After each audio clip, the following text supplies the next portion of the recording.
Diamond ওয়ার্ল্ডের ব্যবস্থাপনা পরিচালক দিলীপ কুমার আগারওয়ালা 1 অক্টোবর জামিনে কারামুক্ত হয়েছেন।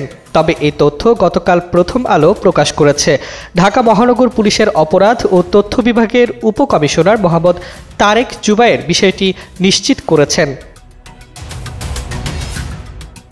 ওয়ালটন এখন দেশের সীমানা পেরিয়ে পৌঁছে গিয়েছে 50টিরও বেশি দেশে। ওয়ালটন, ঘরে ঘরে, বিশ্বজুড়ে। দিলীপ কুমার আগারওয়ালার বিরুদ্ধে সোনা ও হীরা চোরাচালান, প্রতারণা, অর্থ পাচার ও মানি লন্ডারিং সহ একাধিক অভিযোগ রয়েছে। চলতি বছরের সেপ্টেম্বর মাসে র্যাব তাকে রাজধানীর গুলশান এলাকা থেকে গ্রেপ্তার করে। এরপর ঢাকার আদালতে তার বিরুদ্ধে হত্যা মামলায় রিমান্ড নেওয়া হয়।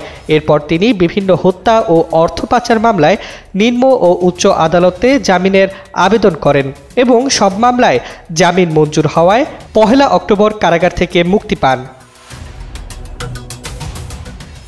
সিআইডি জানায়, দিলীপ কুমার আগারওয়ালা বিদেশ থেকে চোরাচালানের মাধ্যমে সোনা ও হীরা আমদানি করে তা বিক্রি করেছেন। তিনি দুবাই, সিঙ্গাপুর, মালয়েশিয়া ও কানাডায় অবৈধ সম্পদ অর্জন করেছেন এবং ভারতের কলকাতায় 3টি জুয়েলারি দোকানসহ 11টি বাড়ি রয়েছে তার। এছাড়া বিভিন্ন শোরুমে কাচের টুকরা প্রকৃত ডায়মন্ডের বদলে বিক্রি করার অভিযোগও রয়েছে।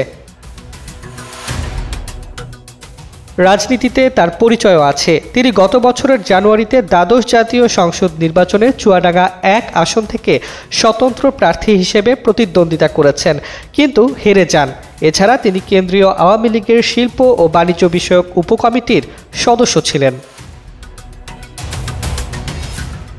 ঢাকার মহানগর দায়রা জজ আদালতের প্রধান পাবলিক প্রসিকিউটর ওমর ফারুক ফারুকী জানান, দিলীপ কুমার আগারওয়ালা উচ্চ আদালত ও ঢাকার আদালত থেকে বিভিন্ন মামলায় জামিন পেয়েছেন, তবে কারামুক্তির সময় ও প্রক্রিয়া নির্দিষ্টভাবে জানা ছিল না।